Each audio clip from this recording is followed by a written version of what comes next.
একের পর এক বিতর্কিত কর্মকাণ্ড করেই গেছেন ঢাকা মহানগর দক্ষিণ আওয়ামী লীগের দফতর সম্পাদক রিয়াজ উদ্দিন রিয়াজ।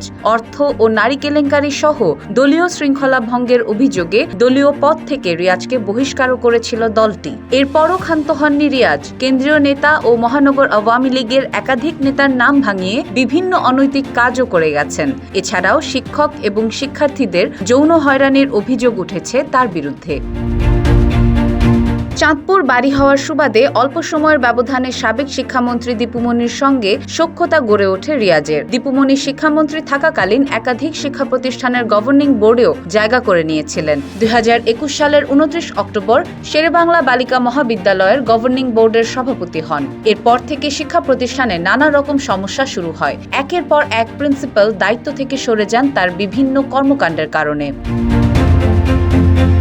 ডাক্তার দীপুমনির কাছের লোক পরিচয় দিয়ে নিয়মিত শিক্ষিকা ও শিক্ষার্থীদের নানা রকম হয়রানি করতেন রিয়াজ। শিক্ষা প্রতিষ্ঠানে নারী শিক্ষকদের শাড়ি পরে আসতে বাধ্য করতেন বলেও অভিযোগ জানিয়েছেন ভুক্তভোগীরা। সামাজিক যোগাযোগ মাধ্যমে শিক্ষিকাদের আপত্তিকর মেসেজ দিতেন, একান্তে সময় কাটানোর কথাও বলতেন।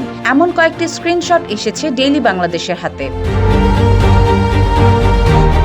অনুসন্ধানে দেখা গেছে শিক্ষিকাদের লং ড্রাইভে যাওয়ার প্রস্তাব দিতেন রিয়াজ। সময় অসময়ে নিজের কক্ষে ডাকতেন। শুধু শিক্ষিকা নন, তিনি ছাত্রীদের বিরক্ত করতেন বলেও অভিযোগ রয়েছে তার বিরুদ্ধে। রিয়াজের দ্বারা হেনস্থার শিকার হন শেরেবাংলা বালিকা মহাবিদ্যালয়ের সহকারী শিক্ষক রেখা মণ্ডল দিনা। রিয়াজ নানাভাবে তাকে কুপ্রস্তাব দেন। রাজি না হওয়ায় তাকে লোভ ও ভয়ভীতি দেখানো হয়। উনি আমার ফোন নাম্বার কার্ড প্রতিষ্ঠান থেকে সংগ্রহ করেন এবং আমাকে ফোন দিয়ে তিনি সরাসরিভাবেই আমাকে বলেন যে আমার এখন লাগবে আর তোমাকে আসতে হবে। হঠাৎ ওনার এই ধরনের কথা শুনে আমি খুবই ভয় পেয়ে যাই। ওনাকে খুবই আপত্তি মিনতি করতে থাকি যে স্যার এটা আমার পক্ষে সম্ভব না। প্রথমত শুনে আমাকে অনেক লোভ দেখায় যে তোমার চাকরি আমি পার্মানেন্ট করে দিব, তোমার বেতন অনেক বৃদ্ধি করে দিবে, স্কুলে যা চাও সকল সুবিধা আমি তোমাকে দিব।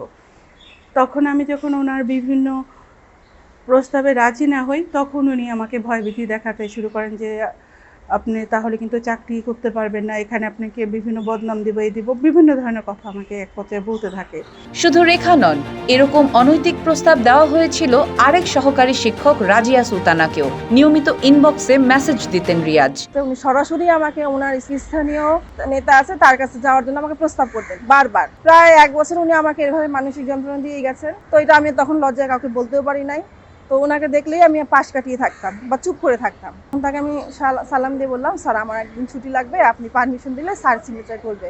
বলছে আপনাকে আমি ছুটি দিচ্ছি, তবে আপনি আমার সাথে প্রমিস করেন একদিন আমার সাথে লং ড্রাইভে যাবেন। রিয়াজের পদত্যাগের পর ঢাকা জেলার অতিরিক্ত জেলা প্রশাসক মমতাজ বেগম প্রতিষ্ঠানটির গভর্নিং বডির সভাপতি হিসেবে দায়িত্ব পালন করেন। তিনিও রিয়াজের বিরুদ্ধে কোনো ভূমিকা রাখেননি বলে অভিযোগ করেন শিক্ষকরা এবং শিক্ষার্থীরা।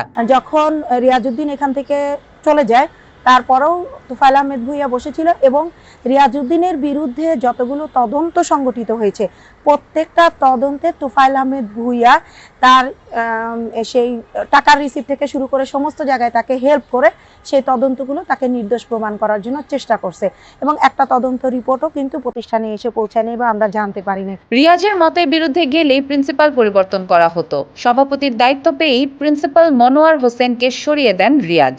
আমি তো ওখানে প্রিন্সিপাল ছিলাম, সততা এবং সম্মান সাথেই আমি সবটি চলে আসি। ছিল 3 বছর দিচ্ছে, এরপরে আবার যে মোবাইল চাপড়ে দিচ্ছে সেটা অনেকে লঙ্ঘন করেই দিতেছে। তার দরকার ছিল টাকা, যার কারণে যারা যে টাকা খাইতে পারবে সেই পদে।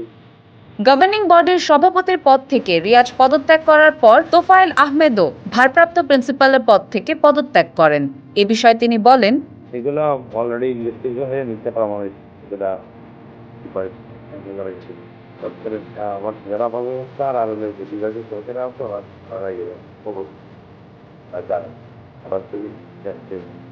এসব অভিযোগের সুষ্ঠু সমাধান সহ আওয়ামী লীগ নেতা রিয়াজ উদ্দিন রিয়াজের দৃষ্টান্তমূলক শাস্তি চান প্রতিষ্ঠানের ভুক্তভোগী শিক্ষক ও শিক্ষার্থীরা। সাদিয়া ইসলাম, ডেইলি বাংলাদেশ।